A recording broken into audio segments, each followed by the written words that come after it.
সবাইকে স্বাগত জানাচ্ছি আজকের অনলাইন মিটআপে।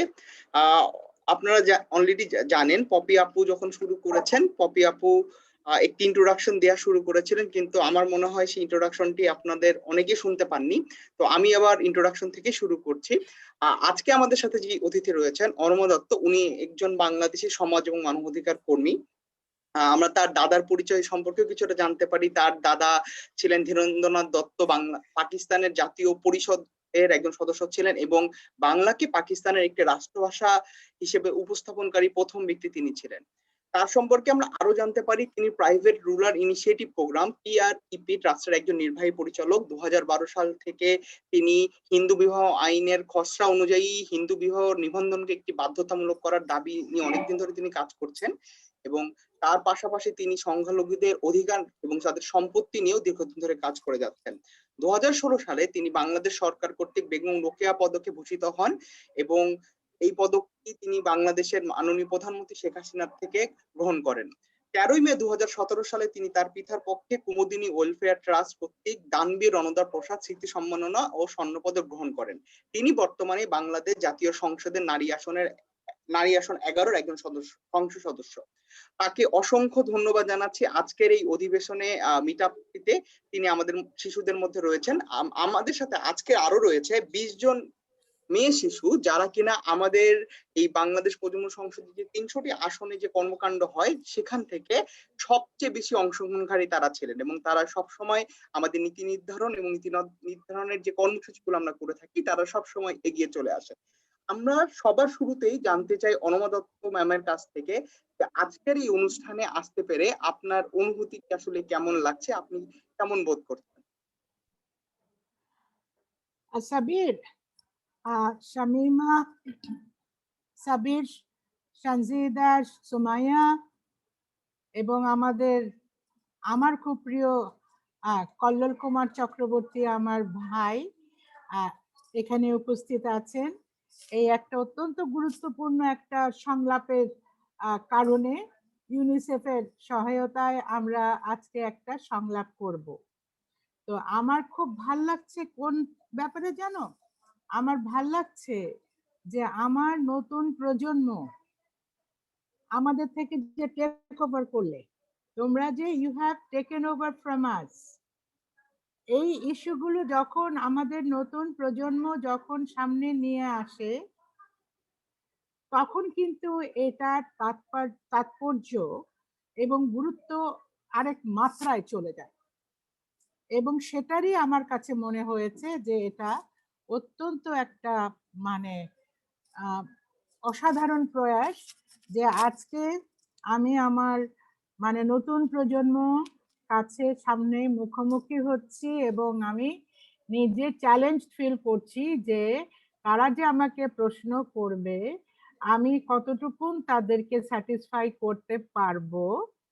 তবে আমার অভিজ্ঞতার আলোকে আমি এই বায়ু পরিবর্তন, বিশেষ করে আমাদের দুর্যোগ ব্যবস্থাপনা এবং বায়ু পরিবর্তনের উপরে আমি আসলে কিন্তু 88 থেকে কাজ করি। তার আগে তোমার 70-এ একটা ঘূর্ণিঝড় হয়েছিল। হ্যাঁ, তখন আমার বয়স ওরকমই 18-19 ছিল, 19 হয়নি। এবং সেই সময় থেকে আমি দুর্যোগ কি আমি সেই প্রথম এটা মানপুরায় কল্লোলদারও তখন মনে আছে যে মানপুরায় আমরা তখন ইউনিভার্সিটিতে জাস্ট ছিলাম, ইউনিভার্সিটি থেকে মানপুরায় আমরা ওখানে ভলেন্টিয়ার হিসেবে কাজ করতে গিয়ে সে যে বিভৎস অবস্থা দেখেছিলাম সেই থেকে আমার ভেতরে একটা তীব্র যন্ত্রণা ছিল যে প্রকৃতির কাছে মানুষ যে কত অসহায়। হ্যাঁ, তো এইটা আমার খুব ভাল লাগছে যে আমি তোমাদের সাথে আলাপ করলে তোমরা এটা সামনে আরো কিভাবে নিয়ে যাবে, কারণ because it is very important issue. জি, আমরা আবার একটা সমস্যা হচ্ছে, তোমাদের মাইকে সমস্যা হচ্ছে। জি, আপনি কি আমাকে শুনতে পাচ্ছেন? জি, হ্যাঁ, আপনি কি এখন আমাকে শুনতে পাচ্ছেন? সুবর্ণ, ওকে আস্তে কথা বলতে পারো, এখানে আমি শুনতে পাচ্ছি না। আপনি কি এখন আমাকে শুনতে পাচ্ছেন? খুব একদম একটা শোনা যাচ্ছে না। আমায় শুনতে পাচ্ছ তোমরা? জি, জি, জি। আপনাকে একদম তোমাদের পরিষ্কার শোনা তোমাদের যাচ্ছে। রিসেপশন খুব ভালো না রে। আ না, এটা তো হওয়ার কথা না আসলে, কিন্তু না, আচ্ছা, এখন কি আপনি শুনতে পাচ্ছেন? আমি আরেকটু জোরে কথা এখন বলছি। পাচ্ছি কোন রকমে। হ্যাঁ। আচ্ছা। তো আমরা আর দেরি না করে তাহলে আসলে আজকের যে উদ্দেশ্যটা ছিল যে বাচ্চারা আপনাকে কোয়েশ্চেন করবে, শিশুরা আপনাকে আপনি উত্তর দিবেন। তো সেখানে চলে যাচ্ছি। ১ম প্রশ্ন নিয়ে আসবে সিলেট ৩ আসন থেকে সুমাইয়া তাবাসসুম। সুমাইয়া, তুমি তোমার নাম পরিচয়টি দিয়ে তোমার স্কুলের নামটি বলে তুমি তোমার কোয়েশ্চেনটি করো। সুমাইয়া তাবাসসুম এমি। আসসালামু আলাইকুম, শুভ সন্ধ্যা। আমি সুমাইয়া তাবাসসুম এমি, বাংলাদেশ প্রজন্ম সংসদ সিলেট ৩ আসন থেকে আছি। সরকারি অগ্রগামী বালিকা উচ্চ বিদ্যালয় ও কলেজে নবম শ্রেণীতে পড়ছি। মাননীয় সংসদ সদস্য, বাংলাদেশে প্রতি বছর ৫ বছরের কম বয়সী প্রায় ৫,০০০ শিশু মারা যাচ্ছে নিরাপদ পানির অভাবে। এসব অঞ্চলের শিশুদের নিরাপদ পানি নিশ্চিত করতে সরকারের উদ্যোগ এবং পূর্বে গৃহীত উদ্যোগ কতটা সফল হয়েছে সেটি জানতে চাচ্ছি। জি, মাননীয় সংসদ সদস্য। খুব একদম পার্টিনেন্ট একটা কোয়েশ্চেন করেছো। হ্যাঁ, আমি বুঝতে পারছি না কেন এরকম হচ্ছে। আহ, তোমরা শুনতে পাচ্ছ আমাকে ক্লিয়ার? জি, আপনাকে আমরা সবাই শুনতে পাচ্ছি। ক্লিয়ার শুনতে পাচ্ছ, কিন্তু জি। তোমাদের সকলেই খুব আস্তে আসছে। আ বুঝলাম না সিস্টেমে কি হচ্ছে, এটা কি আমার সমস্যা? আচ্ছা, শাহনাজ, আপনি কি একটু এদিকে সাউন্ডটা এসো তো, চেক এখানে করবেন? ভলিউমটা দেখো তো কিছু ঝামেলা করছে কিনা। আচ্ছা, দেখছি আমি ততক্ষণে। আমি যেটা বুঝতে পারি, তুমি যে কথাটা বলছো যে সত্যি এটা একটা বড় আমাদের সমস্যা। সাউন্ডটা একটু দেখো তো। আহ, এটা একটা বড় সমস্যা। এই সমস্যায় মানে সুপেয় পানি একটা বড় সমস্যা, কিন্তু আমাদের অনেক আগে প্রকটভাবে ছিল। কিন্তু গত 10 বছরে এর সমাধান কিন্তু অনেকটাই সমাধান করা গেছে, কারণ আমাদের মাননীয় প্রধানমন্ত্রী তোমার পাবলিক ওয়ার্কস এর মাধ্যমে তোমার সব জায়গায় টিউবওয়েল, যেটা সুপেয় পানি উঠে আসে, যেখানে টিউবওয়েলের ব্যবস্থা করেছে, যাতে করে বিশুদ্ধ পানিটা আমরা যেন গ্রামেগঞ্জে পাই। এটা একটা বড় আমাদের চ্যালেঞ্জ ছিল, এবং সেটা কিন্তু মোটামুটি মানে আজকের অবস্থায় এটা একটা মোকাবেলা করা গেছে, যে টিউবওয়েলে পানিটা বিশুদ্ধ হয়, কিন্তু অনেক জায়গায় আবার আয়রন থাকে, কয়েকটা এরিয়াতে আয়রন থাকে। সেই আয়রন যে জায়গাগুলোতে আছে সেগুলো তোমার মানে কিভাবে ট্রিটমেন্ট করে ওইখান থেকে সেটা উদ্ধার করা যায়, সেগুলোও কিন্তু এখন গত 5 বছরে মোটামুটি একটা ভালো অবস্থানে চলে এসেছে। হ্যাঁ, আর ওয়াটার ট্রিটমেন্ট বলে একটা পুরো সেক্টর আছে, যেটা মিনিস্ট্রির সাথে হয়। এটা স্থানীয় সরকার মন্ত্রণালয় থেকে এটা হয়, যে ওয়াটার ট্রিটমেন্ট একটা বড়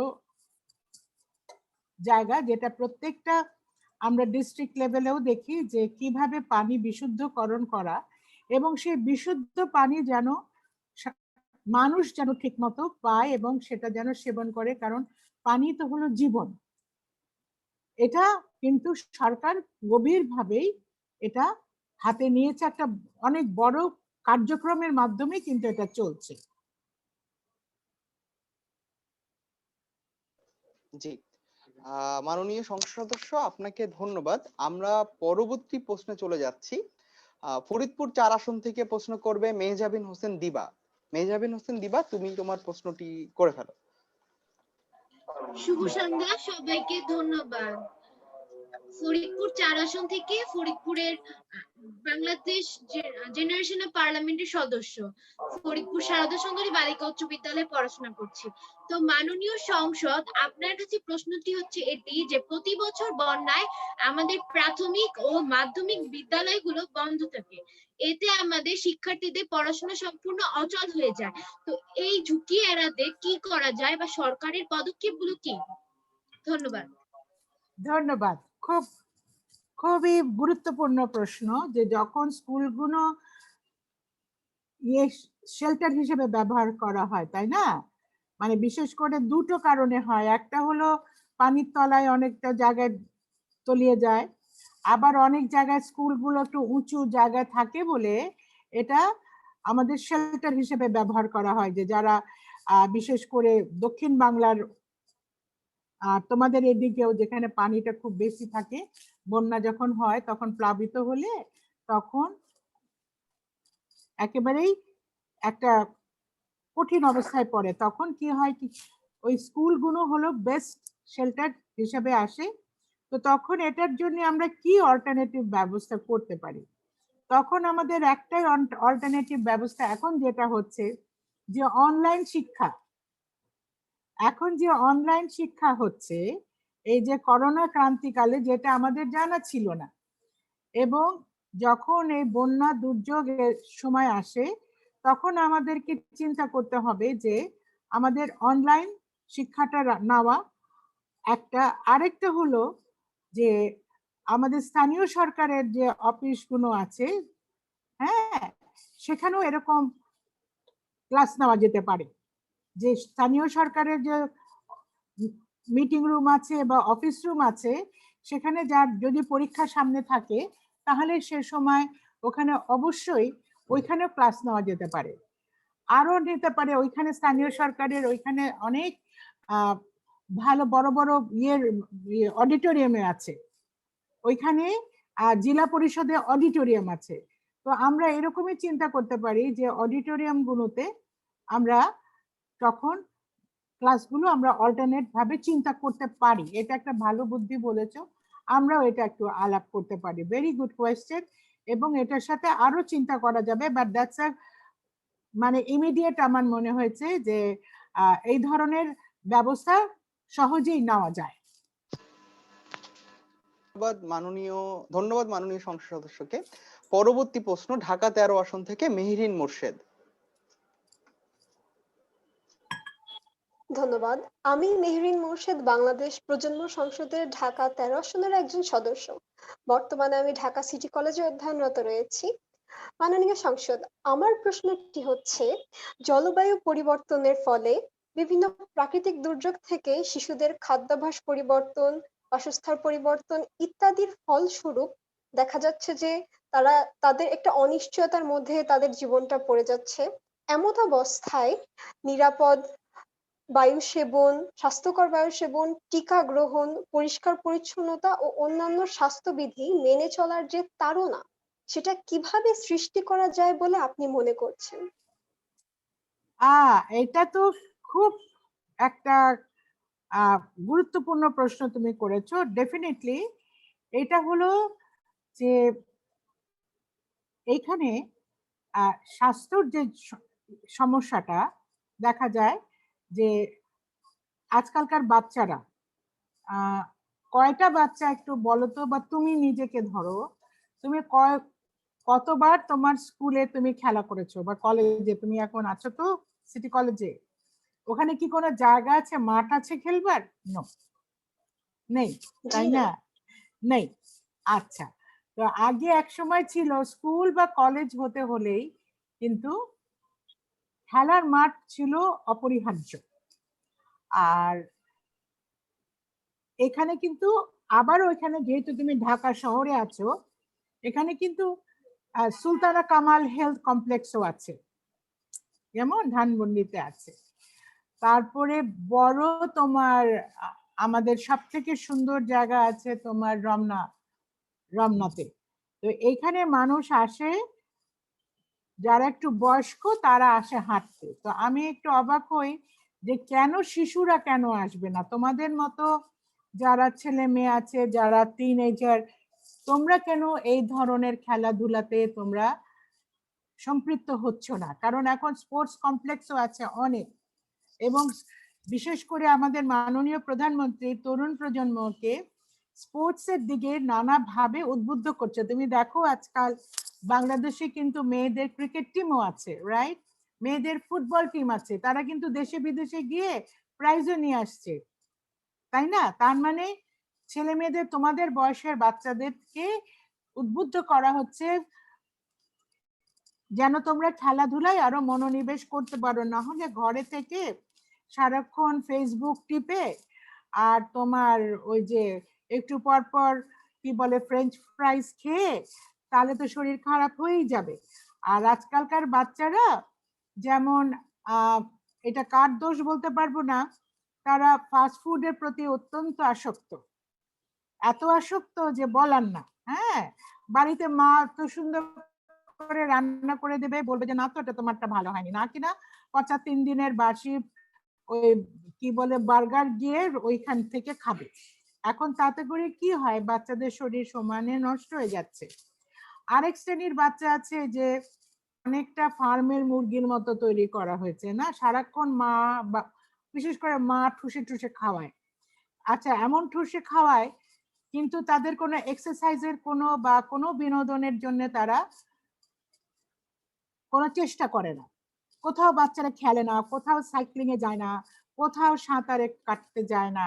এগুলো তো আমাদের বাংলাদেশের ঘরে বাইরে আছে। আমরা তো মানে মাঠ ঘাট পানিতে ভরা। তুমি তো ঢাকা শহরেই তুমি দেখো না কেন কতগুলো স্পোর্টস কমপ্লেক্স আছে। তো সেখানে আমার মনে হয় তোমাদের একটু মনোনিবেশ করা উচিত, যাতে করে এই যে হেলথ ইস্যুস গুলা, যেটা আমি নিজেরাই পারি এবং নিজেরাই করব, কারণ এটা একটা ম্যান্ডেটরি। তোমরা যদি সুস্থ না থাকো তাহলে আমাদের ভবিষ্যৎ কি করে তোমরা সবকিছু ঝামেলা মোকাবেলা করবে? So you can do it, but you have to, because all informations are there, but just don't মানে sit inside the room R just মানে ওই ফেসবুক টিপে যাওয়া আর গুগলস ধরে দেখা, এটা না করে এটা করো, দ্যাট ইজ ফাইন। কিন্তু তার সাথে তোমার ফিজিক্যাল এক্সারসাইজ, তারপরে তুমি খেলাধুলা এবং ফলমূল তো খাওয়ার মধ্যে পড়ে না। তোমরা কি ফলমূল খাও? তোমরা কতটুকুন তেঁতুল খাও বা চালতা খাও? ফরগট, চালতা কখনো খেয়েছো? জীবনেও না। হ্যাঁ, তো এগুলোর মধ্যে প্রচুর ভিটামিন সি, এবং যার কারণে আমাদের রোগ প্রতিষেধক হয়ে যেত যদি আমরা এই ধরনের মানে দেশীয় ফল গাছ থেকে পেরে, বা এখন তো গাছ থেকে পাড়ার সুযোগ নাই, চারিদিকে পাওয়া যায় পেয়ারা থেকে আরম্ভ করে, কিন্তু সবাই খাবে কিনা আঙ্গুর আর আপেল। তো কয়টা বাবা মা আঙ্গুর আর আপেল অ্যাফোর্ড করতে পারে বলো? সো আমাদের এখন সবাইকে উদ্বুদ্ধ করতে হবে। হ্যাঁ, সবাইকে বলতে হবে যে আমি এই দেশের মেয়ে, আমি এই দেশের ছেলে, আমি এই দেশের যা আছে, যা ফলমূল তরি তরকারি আমরা সেগুলো খাবো, বিকজ আমরা বাইরের খাওয়া বর্জন করব। তাহলে কি দেখবে, আস্তে আস্তে কিন্তু খাদ্যাভ্যাস পরিবর্তন হবে, মন মানসিকতা পরিবর্তন হবে, তারপরে বই পড়ার দিকে মনোযোগ যাবে, ভালো গান শুনবার জন্য মনোযোগ যাবে, খেলতে যাওয়ার জন্য মনোযোগ যাবে, আর জাঙ্ক ফুড খাওয়া থেকে আপনা থেকেই মন ঘুরে আসবে। এটাই আমি মনে করি যে এটা কিন্তু তোমাদেরই একটা গ্রুপ করো, যে আমরা এইভাবে সবাইকে ইয়ে করব, উদ্বুদ্ধ করব। হ্যাঁ, আমরা অ্যাডভোকেসি করব, আমরা অ্যাডভোকেসি করব। হ্যাঁ, জি, ধন্যবাদ মাননীয় সংসদ সদস্যকে। যারা আজকে পার্টিসিপেন্ট রয়েছে, এই অ্যাডভোকেসি থেকে একটা কথা মনে পড়লো। গত বছর তার সাথে আমার শ্রীলঙ্কায় যাওয়ার সৌভাগ্য হয়, ডেপুটি স্পিকার স্যার এবং টুকু স্যারের সাথে। আমরা গত বছর সিআরসি 30 বছর উপলক্ষে আমরা একটা পার্লামেন্টারিয়ান মিটআপে কলম্বোতে একসাথে গিয়েছিলাম, এবং সেখানে আমরা একটা ডিক্লারেশন তৈরি করি, আমরা যারা ইউথ অ্যাডভোকেট ছিলাম, বাংলাদেশ, শ্রীলঙ্কা, ভারত, পাকিস্তান, আফগানিস্তান, মালদ্বীপ এবং নেপাল এবং ভুটানের সবাই মিলে। তো আমরা একটা যেই কনভেনশনটা সেখানে স্বাক্ষর করা হচ্ছিল, সেখানে আমরা চেয়েছিলাম যে এই সাউথ এশিয়াতে বা দক্ষিণ এশিয়াতে মেয়েদের বিয়ের বয়স ন্যূনতম 18 করতেই হবে। না করলে আমরা এই কনভেনশনে ওইটা অবশ্যই থাকতে হবে। এবং অনুমা দত্ত ম্যাডাম আমাদেরকে সেখানে শক্তভাবে সাপোর্ট করেছিলেন এবং পরবর্তীতে সেই কনভেনশনে আমরা যেই রিটেন লেখাটি ছিল সেটিকে পরিবর্তন করে তারপর পরে আমরা এটি অ্যাড করতে সমর্থ হই এবং সেখানে যে এই 8টি দেশের সংসদ সদস্যরা ছিলেন তারাও মেনে নেন যে না আসলেই দক্ষিণ এশিয়ার যে মেয়ে শিশুদের বিয়ের বয়স সেটা অবশ্যই 18 হতে হবে। এই ধরনের অ্যাডভোকেসি গুলো আসলেই আমাদের জন্য দরকার এবং যে কারণেই আজকের এই আয়োজনটি। পরবর্তী প্রশ্নে চলে যাচ্ছি, চাঁদপুর 3 থেকে প্রশ্ন করবে সানজিদা খানম সেতুমণি। জি, ধন্যবাদ। আমি সঞ্জিদা খানম সেতুমণি বাবুরহাট উচ্চ বিদ্যালয় কলেজের 10ম শ্রেণীর একজন শিক্ষার্থী। আমি চাঁদপুর 3 আসন থেকে বলছি। মাননীয় সাংসদের কাছে আমার প্রশ্নটি হচ্ছে, শহরের বস্তিতে থাকা শিশুদের পুষ্টি চাহিদা, খাদ্য চাহিদা এবং মৌলিক চাহিদা পূরণের জন্য সরকার কি কি পদক্ষেপ গ্রহণ করেছে এবং তা কতটুকু কার্যকর হয়েছে? ধন্যবাদ। ধন্যবাদ সঞ্জিতা। হ্যাঁ, তুমি কোন স্কুলে পড়ছো? তুমি কোথায় পড়ছো? চাঁদপুরে পড়ছো? জি, চাঁদপুরে বাবুরহাট উচ্চ বিদ্যালয় ও কলেজ, বাবুরহাট চাঁদপুর। আচ্ছা আচ্ছা আচ্ছা, বস্তিতে এখন যেটা হয়েছে যে আজকাল কিন্তু বস্তিতে সরকার নানা রকম প্রোগ্রাম নিয়েছে, সরকার এবং এনজিওরা মিলে। বিশেষ করে মানে সুপেয় পানি একটা বড় প্রোগ্রাম। আর হলো তোমার বাচ্চাদের জন্য তোমার স্কুল মিলস দেওয়া হয়। বাচ্চাদের যে স্কুলের যে সমস্ত ওখানে স্কুল আছে ওখানে কিন্তু বাচ্চাদের পুষ্টিকর খাওয়া দেওয়া হয়। হ্যাঁ, পুষ্টিকর বিস্কিট দেওয়া হয়, পুষ্টিকর খাওয়া দেওয়া হয়। এখানে ইউনিসেফ খুব সাপোর্ট করে। এখানে ইউনিসেফ অনেকগুলো প্রজেক্টকে সাপোর্ট করে থাকে এই বাচ্চাদেরকে, বিশেষ করে বস্তির বাচ্চাদেরকে কিভাবে পুষ্টিকর খাদ্য দেওয়া এবং এদেরকে মানে পুষ্টিকর খাদ্য প্লাস তোমার সুপেয় পানি প্লাস তাদেরকে যে হ্যাজার্ডাস যে ধরনের কাজ করে সেখান থেকে বের করে নিয়ে আসা। হ্যাঁ, এটা কিন্তু সরকার একটা বড় পদক্ষেপ নিয়েছে, তার সাথে এনজিওরা কাজ করছে এবং ইউনিসেফ প্রচুর এটাতে সাপোর্ট দিয়ে থাকে। পার্টিকুলারলি এটা একটা বিশাল প্রজেক্ট এবং এখানে তার সাথে অনেকগুলো ইন্টারন্যাশনাল এনজিওস এইখানে কাজ করে যাতে করে বস্তির বাচ্চারা যেন অ্যাটলিস্ট স্কোয়ার মিল পায়। এবং তুমি দেখবে বস্তির বাচ্চারা কিন্তু খুব রোগা নয়, আর they are very adaptable to all kind of seasons, because ওরা রোদ্দুরে খেলে বেড়ায়। হ্যাঁ, they are like very happy kids running around. হ্যাঁ, ওদের ইমিউনিটিটা খুব হাই, বুঝেছো? যেটা আমাদের তোমাদের ইমিউনিটি হাই না, ওদের কিন্তু immunity level is very high. Sanjida? জি ম্যাম। ঠিক আছে। জি ম্যাম। জি, পরবর্তী প্রশ্ন করবে ফেনী 1 থেকে মাহবুবা তাবাসসুম ইমা। আপনি একটু আসসালামু আলাইকুম, আমি মাহবুবা তাবাসসুম ইমা, বাংলাদেশ প্রজন্ম সংসদ ফেনী 1 থেকে বলছি। আমার প্রশ্ন হচ্ছে, যে সকল এলাকায় জলবায়ু পরিবর্তনের কারণে বন্যা বা খরা হয় তখন দেখা যায় কি পানিবাহিত রোগ, বন্যার কারণে পানিবাহিত রোগে শিশুরা আক্রান্ত হয়, ওই সময় শিশুদের জন্য কি কি পদক্ষেপ গ্রহণ করা যেতে পারে? ধন্যবাদ। আচ্ছা, এখানে খুব গুরুত্বপূর্ণ প্রশ্ন এটা। হ্যাঁ, এখানে কিন্তু যখন বন্যা বা এই ধরনের বিশেষ করে বন্যার সময় মাহবুবা তুমি কি পড়ো বললে? ম্যাম, আমি উত্তরা হাই স্কুল এন্ড কলেজে দ্বাদশ শ্রেণীতে পড়ছি। দ্বাদশ মানে 12th গ্রেডে? 12th জি গ্রেডে? ম্যাডাম। আচ্ছা আচ্ছা, ওটা তোমার কে পেছনে পিচ্চিটা? ওইটা হচ্ছে ভাইয়ের মেয়ে। আচ্ছা, ভাইয়ের মেয়ে। আচ্ছা, সে খুবই ইন্টারেস্টেড। হ্যাঁ হ্যাঁ, আমার সাথে সবসময় অ্যাটেন্ড করে, এগুলোতে দেখে। খুব ভালো, সে আগে থেকে শিখে যাবে। ও কিন্তু আর মাঠে খেলছে না, তোমার সাথেই হ্যাঁ। কাজ করবে। তাই তোমার সে আবার খুবই হেসে আছে। Thank you. আচ্ছা, এখানে যেটা হয় যখন বিশেষ করে এটা খুবই খুবই কঠিন ব্যাপার, যখন এরকম বন্যা বা খরা হয় সব থেকে বড় ব্যাপার হয়ে যায় কি পানি কন্টামিনেটেড হয়ে যায়, বুঝেছো? পানি যখন কন্টামিনেটেড হয়ে যায় তখন এটা প্রত্যেকের জন্যই এই পানিটা সাংঘাতিক মানে নানা ধরনের রোগ বহন করে, মানে ওয়াটার বোর্ন ডিজিজেস বলে, কেমন ওয়াটার, তার মধ্যে ডায়রিয়া 1 নম্বর। ওয়াটার বোর্ন ডিজিজ মারাত্মক এবং এটা ছোঁয়াচে এবং এটা যখন হয় মানে একাতারে হতে থাকে। সেই কারণে তখন সব জায়গায় তোমার এক ধরনের ফিটকারি ব্যবহার করা হয়। ফিটকারি করে জলকে করা হয়, পরিশোধিত করা হয়, পানিকে পরিশোধিত করা হয়। এবং এই কাজটা কিন্তু সরকারও গভীরভাবে করে, তার সাথে অনেক এনজিও করে, তার সাথে ইউনিসেফ তখন সাপোর্ট দেয়, আরো কিছু ইন্টারন্যাশনাল এনজিও আছে লাইক কেয়ার, এরা সবাই একসাথে মিলে যেখানে বন্যা প্লাবিত সব জায়গায়, যে সমস্ত জায়গায় এই কঠিন অবস্থা যখন পড়ে তখন সবাই মিলে এই কাজটা করতে থাকে, কারণ এটা মারাত্মক। এটা না হলে হয় কি চারিদিকে ছড়িয়ে যায়, বিশেষ করে ডায়রিয়া হয় এবং তাতে করে বাচ্চারাই সব থেকে বেশি ক্ষতিগ্রস্ত হয়, মা বাবা। কিন্তু এটা সবাই মিলেই করে, এটাকে চেক দেওয়া হয় এবং তার মেকানিজম আছে, খুব ভালো মেকানিজমে আছে এখন। ধন্যবাদ মাননীয় সংসদ সদস্যকে। পরবর্তী যে প্রশ্নটি, সেই প্রশ্নটি করবে হচ্ছে সামিয়া সুলতানা, নরসিংদী 4 থেকে।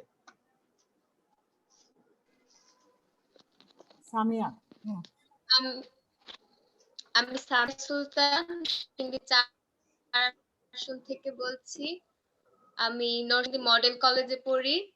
এখন আমার প্রশ্নটি করছি, নানা ধরনের প্রাকৃতিক দুর্যোগের ফলস্বরূপ দুর্যোগপ্রবণ অঞ্চলের শিশুদেরকে ভয়াবহ মাত্রার সহিংসতা, দুর্দশা ও আতঙ্কের ভিতর দিয়ে যেতে হয়। এতে শিশুদের মানসিক স্বাস্থ্যের উপর একটি প্রভাব পড়ে। আমার প্রশ্ন, এসব শিশুদের মানসিক স্বাস্থ্যের বিষয়টাকে কতটা গুরুত্ব দেওয়া হয় বা হচ্ছে? এক্ষেত্রে সরকার কি পদক্ষেপ গ্রহণ করছে? আচ্ছা, সাইমা, তুমি কোন সাবজেক্ট? হ্যাঁ, তুমি যে দ্বাদশ শ্রেণীতে পড়ছো, সায়েন্স পড়ছো? সায়েন্স, আচ্ছা আচ্ছা, আমি বলে যাই। আচ্ছা, এখন যেটা হলো যে এই সময় তাদেরকে, তোমার কথাটা আটকে গেল, আরেকবার বলো তো ওই জায়গাটা।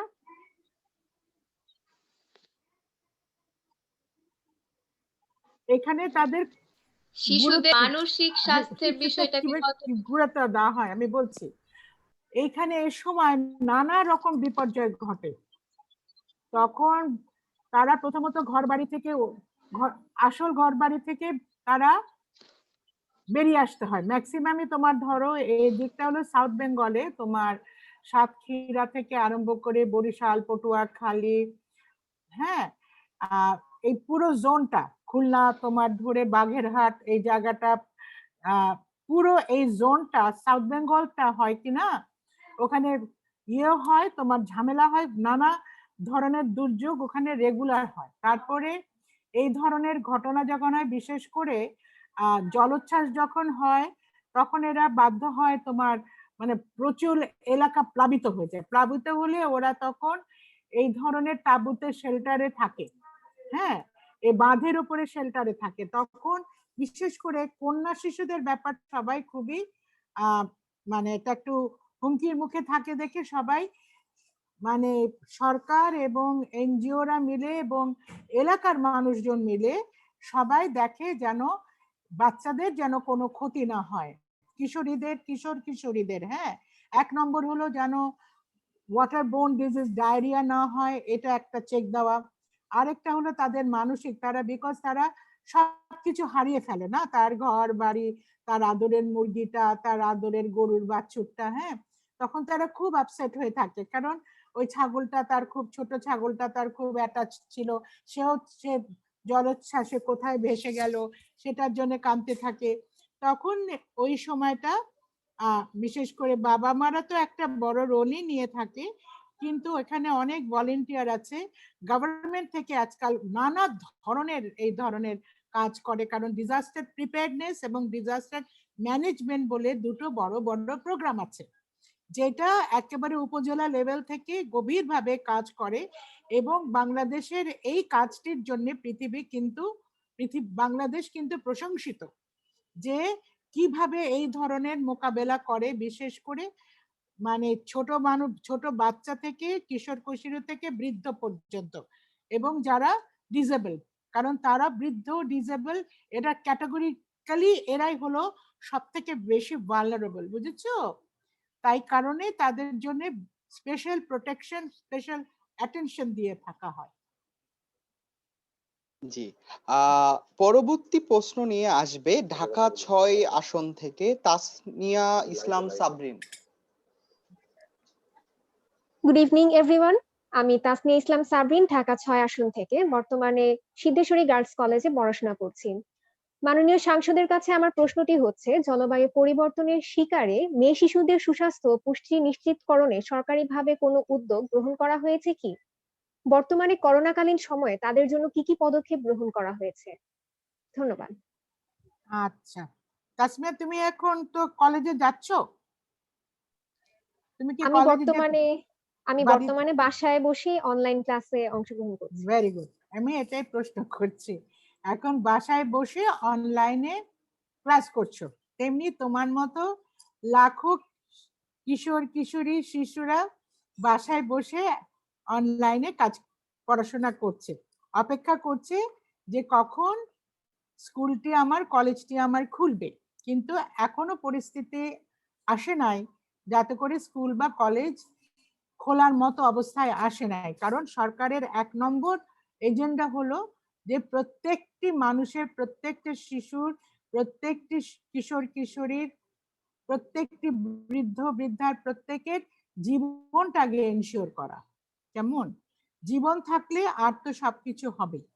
সেই ক্ষেত্রে দেখা যাচ্ছে যে সরকার নানা রকম হাতে প্রোগ্রাম নিয়েছে। 1 নম্বর হলো যেন পড়াশোনাটা কন্টিনিউ করে যেতে পারে, সেটার জন্য অনলাইন সিস্টেম, ডিস্টেন্স লার্নিং, এটা তো হচ্ছেই, যাতে করে তোমাদের এই জেনারেশনটা ক্ষতিগ্রস্ত না হয়।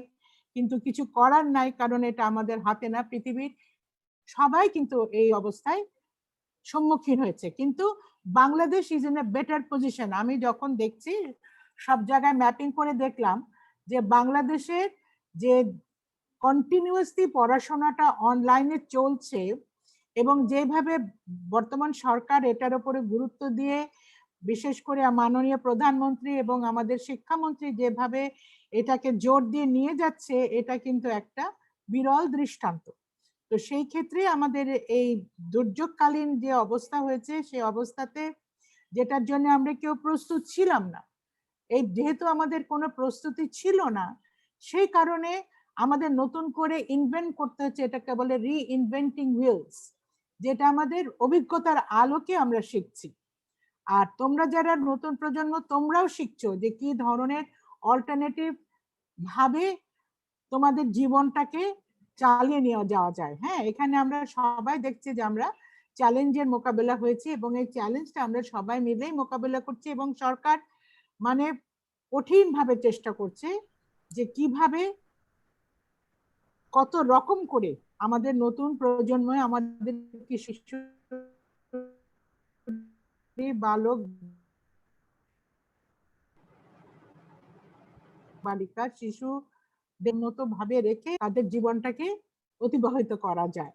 এবং নানা রকমের কর্ম নেওয়া হয়েছে, টেলিভিশনে নেওয়া হয়েছে। তো সেই ক্ষেত্রে আমার মনে হয় যে তুমি যেহেতু অত্যন্ত একটি কনসিয়াস মেয়ে, কলেজে পড়ুয়া মেয়ে, তুমি নিজেই জানো যে তুমি কিভাবে নিজেকে অ্যাডজাস্ট করছো, এটাকে বলে adaptation. So you have been adapting your whole psychological bend of mind. তুমি যেরকম ক্লাসে গিয়ে টিচারদের মুখোমুখি পড়তে, এখন আর তুমি ক্লাসে গিয়ে টিচারদের সাথে মুখোমুখি পড়তে পারছো না বা প্রশ্ন করতে পারছো না, কিন্তু তুমি অন্যভাবে ঠিকই যাচ্ছ, ঠিকই ভাবে করছো। হ্যাঁ, তো এইখানটাই বলছে যে এটাকে বলে নিও নর্মাল কেসে কিভাবে তোমার জীবনকে অতিবাহিত করা। এটাই ছিল তোমার প্রশ্নের আমার কথা। কিন্তু তুমি নিজে বুঝবে যে তোমার জীবন দিয়ে তুমি বুঝতে পারছো যে what is the situation and how you are adapting, এবং সরকার এবং সমস্ত যারা উন্নয়ন কর্মীরা আছেন, উন্নয়ন সংস্থা আছে, কিভাবে এই ক্ষেত্রটাকে তোমাদেরকে প্রোটেকশন দেওয়াটা হলো আমাদের একটা বড় প্রায়োরিটির জায়গা। ধন্যবাদ। জি, পরবর্তী প্রশ্ন কক্সবাজার 3 আসন থেকে ফাতেমাতুজ জোহরা রানী। শুভ সন্ধ্যা সবাইকে। শুভ সন্ধ্যা মাননীয় সংসদ সদস্য। মাননীয় সংসদ সদস্য, বঙ্গবন্ধু বিশ্বাস করতেন আজকের শিশুরাই আগামী দিনের ভবিষ্যৎ। ভবিষ্যতে দেশ গড়ার নেতৃত্ব দিবে আজকের শিশুরা। কিন্তু বর্তমানে জলবায়ু পরিবর্তনের কারণে সবচেয়ে ঝুঁকিতে শিশুর পুষ্টি ও স্বাস্থ্য। বাংলাদেশের দুর্যোগপ্রবণ এলাকার মধ্যে কক্সবাজার একটি। 25শে আগস্ট 2017 সাল থেকে বর্তমান পর্যন্ত সব মিলিয়ে অন্তত 11 লাখ রোহিঙ্গা আশ্রয় নিয়েছে কক্সবাজারে। এর মধ্যে কক্সবাজারে গত 3 বছরে ৭৫,৯৭১ জন রোহিঙ্গা শিশু জন্মগ্রহণ করেছে। বর্তমানে জলবায়ু পরিবর্তনের পাশাপাশি অন্যতম সমস্যা কোভিড-19। মাননীয় সংসদ সদস্যের কাছে আমার প্রশ্ন, বর্তমানে করোনা পরিস্থিতিকে মাথায় রেখে কক্সবাজারের শরণার্থী শিশুদের পাশাপাশি কক্সবাজারের ও সমগ্র বাংলাদেশের জলবায়ু পরিবর্তনের ও সমগ্র বাংলাদেশের সম্মুখীন জলবায়ু পরিবর্তনে ক্ষতিগ্রস্ত ও ক্ষতির সম্মুখীন শিশুদের পর্যাপ্ত খাবার, স্বাস্থ্য সুরক্ষা ও মৌলিক চাহিদা পূরণে কি কি পদক্ষেপ সরকার গ্রহণ করছে বা পরিকল্পনা করছে এবং তা কতটা কার্যকর? ধন্যবাদ। ধন্যবাদ ফাতেমাতুজ জোহরা। তুমি তো নিজেই দেখছো, তুমি কক্সবাজারে আছো, তুমি দেখতে পাচ্ছ, তুমি নিত্য জানো যে রোহিঙ্গা রেফিউজি ক্যাম্পে কি ধরনের সমস্যাগুলো হচ্ছে, তার মধ্যে এতগুলো বাচ্চা হয়েছে, এদের কি করা, সব মিলিয়ে একটা জটিল অবস্থা। কিন্তু কেমন? আচ্ছা, কিন্তু কিন্তু এখানে একটা বড় কিন্তু আছে। ফাতেমা, তুমি কি পড়ো বলো তো? তুমি কি পড়ো? আমি 10ম শ্রেণীর ছাত্রী, রামু ক্যান্টনমেন্ট ইংলিশ স্কুলে পড়ি।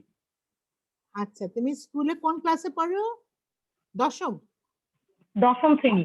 10ম জি। শ্রেণী, ওয়ান্ডারফুল। হ্যাঁ, আচ্ছা, তো তুমি তো খুবই স্মার্ট মেয়ে। তুমি অত্যন্ত মানে অ্যালার্ট একটা মেয়ে। আমার খুব ভালো লাগছে, প্রত্যেকজনই অ্যালার্ট, খুব ইন্টেলিজেন্ট কোয়েশ্চেন করছো, বিকজ তোমরা চাচ্ছ কিভাবে আসলে তোমাদের জীবন থেকে, তোমাদের এই অভিজ্ঞতার আলোকে বা তোমাদের এই বর্তমান পরিস্থিতি থেকে কি শেখা নিয়ে তোমরা ভবিষ্যতে কি করবে, কারণ তোমরাই তো ভবিষ্যতের পলিসি মেকার, তোমরাই পলিসি ইমপ্লিমেন্টার।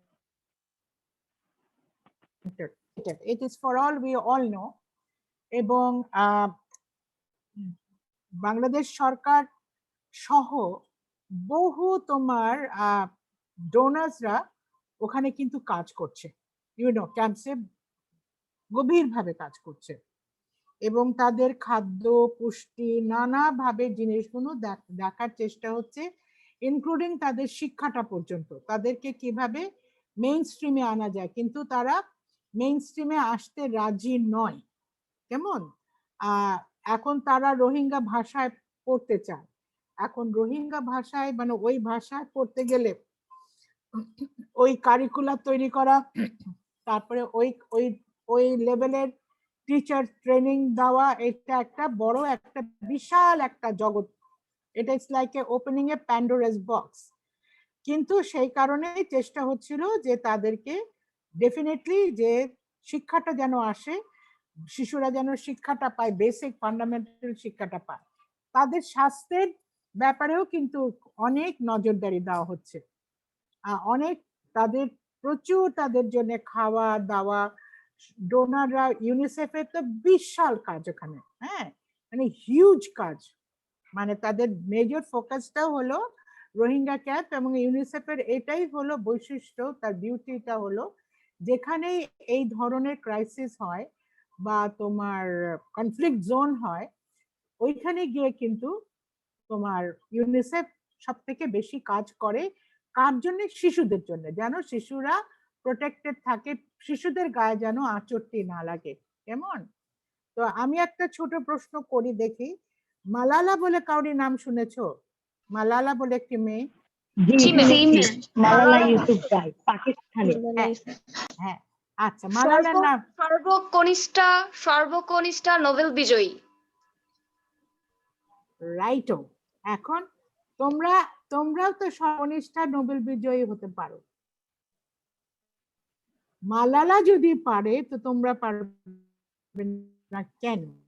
হ্যাঁ, মালালা কি অবস্থা থেকে, কি পরিস্থিতি, সে এই শিক্ষার ব্যাপারে, শিশু শিক্ষা, কন্যা শিক্ষা বিশেষ করে, হ্যাঁ, গার্ল চাইল্ডদের উপরে কিভাবে সে পৃথিবীতে যুদ্ধ করে যাচ্ছে। So you all are ambassadors and challenge takers, right? এবং তোমরাই পারো বলতে যে এইটা হবে, এইটা হবে না। অন্যায় হলে রুখে দাঁড়াতে হবে এবং সবাইকে জানাতে হবে। এবং সরকারের সমস্ত রকম সিস্টেম আছে, ডিপার্টমেন্টস আছে, যেখানে উইমেন অ্যান্ড চিলড্রেন অ্যাফেয়ার্স আছে, তারপরে স্বরাষ্ট্র মন্ত্রণালয় আছে, এডুকেশন মিনিস্ট্রি আছে, সমস্ত মিনিস্ট্রিতে প্রত্যেকে ওইখানে কিন্তু কাজ করছে। কিন্তু সমন্বয় করে কাজগুলো, মানে ওই জায়গাটা হয় যে সবসময় খুব সমন্বয় করে হয় না, কিন্তু সেটা দেখছে যে বিশেষ করে মানে বড় মাল্টি ন্যাশনালসরা, মানে সরি, অনেক এনজিও, ইন্টারন্যাশনাল এনজিও, ন্যাশনাল এনজিওদের মেইন ফোকাসটা হলো যে কিভাবে এদের স্বাস্থ্য সুরক্ষা, তাদের জীবনটাকে, বিশেষ করে বাচ্চাদের এবং মহিলাদের, এদের ফোকাসটা হলো অন উইমেন অ্যান্ড চিলড্রেন। কেমন? তারা যেন ক্ষতিগ্রস্ত না হয়, তাদের স্বাস্থ্য যেন ঠিক মতো থাকে। এবং তুমি দেখবে আমরা যতটুকু দেখতে পাই, দেয়ার আর সাম ইনস্টেন্সেস, কিন্তু সেখানে একটা বাল্য বিবাহটা কিন্তু বেশি হয়। তোমরা যেহেতু ওখানকার মেয়ে, তোমরা জানো, কারণ ওদের ভেতরে ওরা মানে ইন্টারনালি এটা ভাবে যে ওদের মধ্যে ওদের বিয়ে দিয়ে দিলে পরে তাহলে আর এরা বাইরে যাবে না, এবং যাই হোক এদের মধ্যেই থাকলো। এখন এগুলোকে বলে টাবুজ বলে। এই জিনিসগুলো ভাঙতে, প্রথা বা এই ধরনের মন মানসিকতা ভাঙতে অনেক সময় লাগবে, তার উপরেও কাজ হচ্ছে।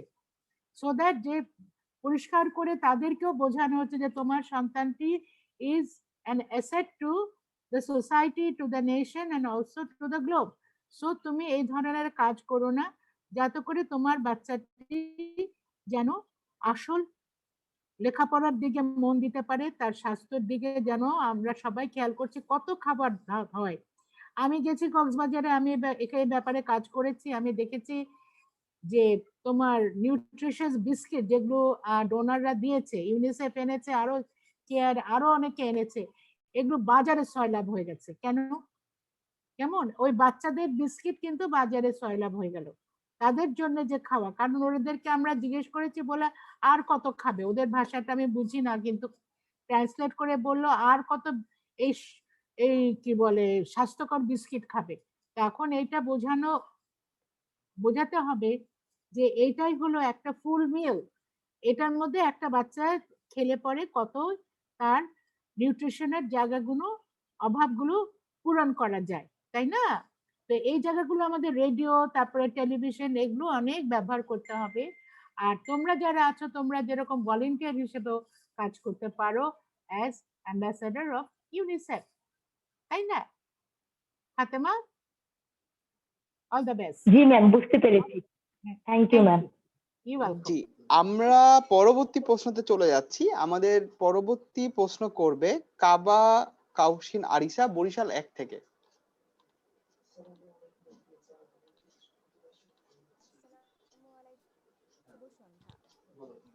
আমি কাবা কাউসিন আরিশা, হালিমা খাতুন বালিকা মাধ্যমিক বিদ্যালয়ের 7ম শ্রেণীতে পড়ি। বরিশাল শোনা যাচ্ছে 1 না। আসন থেকে বলছি। কাবা, তুমি আরেকটু যদি জোরে কথা বলতে তাহলে মনে হয় সুবিধা হতো। আসসালামু আলাইকুম, শুভ সন্ধ্যা। আমি কাবা কাউসিন আরিশা, হালিমা খাতুন বালিকা মাধ্যমিক বিদ্যালয়ে 7ম শ্রেণীতে পড়ি। বরিশাল 1 আসন থেকে বলছি। মাননীয় সাংসদ, আপনার কাছে আমার প্রশ্নটি হলো, জলবায়ু পরিবর্তনের ফলে উপকূলীয় অঞ্চলের শিশুরা অনেক বেশি স্বাস্থ্য ঝুঁকিতে থাকে। বিশেষ করে মেয়ে শিশুরা বেশি ক্ষতির সম্মুখীন হয়। এক্ষেত্রে বাংলাদেশ সরকারের করণীয় কি? কি কি পদক্ষেপ গ্রহণ করা হয়? এই পদক্ষেপগুলোর কার্যকারিতা কতটুকু বাস্তবায়িত হয়? আচ্ছা, কাবা, এই ক্ষেত্রে বাংলাদেশ সরকার অনেক কাজ করেছে। জলবায়ু পরিবর্তনের কারণে যে সমস্ত এলাকা ক্ষতিগ্রস্ত, সে সমস্ত জায়গায় কিন্তু গভীরভাবে কাজ হচ্ছে। বিশেষ করে ওখানে যেহেতু এই জলোচ্ছ্বাস বলো, দুর্যোগ বলো, হ্যাঁ, এগুলো রেগুলার হতেই থাকে। এটা একটা রেগুলার ফেনোমেনা বলে না, রেগুলার এটা হতেই থাকে। এবং সেই কারণে আজকাল বলে ডিজাস্টার ম্যানেজমেন্ট, হ্যাঁ, ডিজাস্টার রিস্ক রিডাকশন বলে ডিজাস্টার ম্যানেজমেন্ট। এবং তুমি বরিশালের তো, তুমি তো বরিশালের না, বরিশালের দিকে এতটা নাই, যেদিকে জলোচ্ছ্বাসটা বেশি হয় তোমার সাতক্ষীরা, বাগেরহাট, ওই লাইনটা, ওই জোনটা ধরে খুলনায় ওদিকে ভেতরে ওরা কিল্লা তৈরি করে।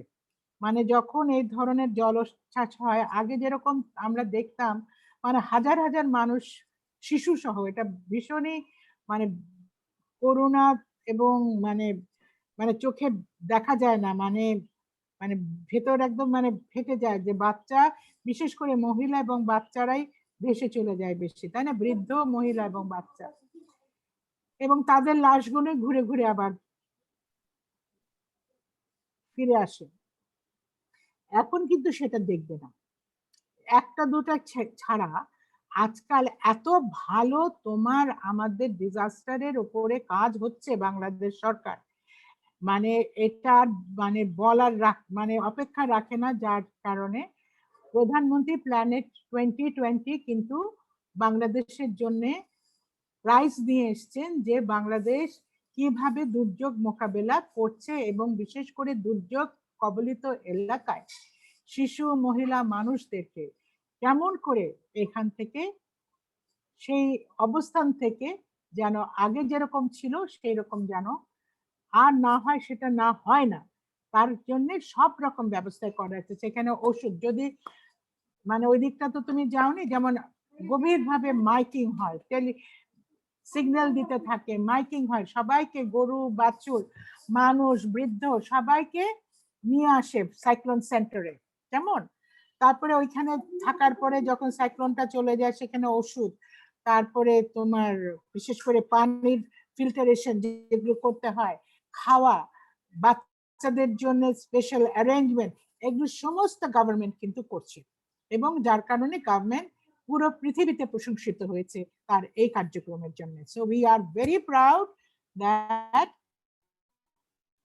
our government, the government of Bangladesh has been the কি বলে the torch bearer in the world, হ্যাঁ, পৃথিবীতে সে একেবারে মানে টর্চ বেয়ারার হিসেবে সে প্রমাণ করেছে যে আমরা দুর্যোগপূর্ণ এলাকাও আমরা কেমন দুর্যোগ জয় করতে পারি।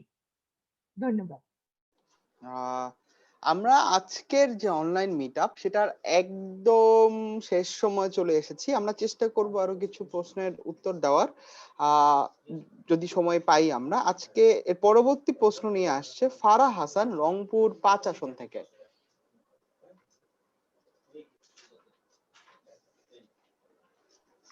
ধন্যবাদ মাননীয় সংসদ সদস্য। আমার নাম ফারাহ হাসান, আমি Canton public school and college সৈয়দপুরের 9ম শ্রেণীর একজন ছাত্রী। আমার প্রশ্ন হচ্ছে, রোহিঙ্গা যে সকল শিশু বা কিশোর কিশোরী এই মুহূর্তে বাংলাদেশে অবস্থান করছেন, যারা আমাদের বয়সী, তাদের স্বাস্থ্যের এই জলবায়ু পরিবর্তন অনেক বড় একটি ক্ষতি করছে, কারণ তারা নিরাপদ খাদ্য এবং পানি পাচ্ছে না, প্রথমত এই কোভিড-19 কারণে, যেটা ওদের শারীরিক স্বাস্থ্য এবং মানসিক স্বাস্থ্যে অনেক ক্ষতি করছে। এইসব ক্ষতি কমাতে বাংলাদেশ গভর্নমেন্ট কি কি পদক্ষেপ নিয়েছে এবং কোনগুলি এখন পর্যন্ত বাস্তবায়ন করেছে?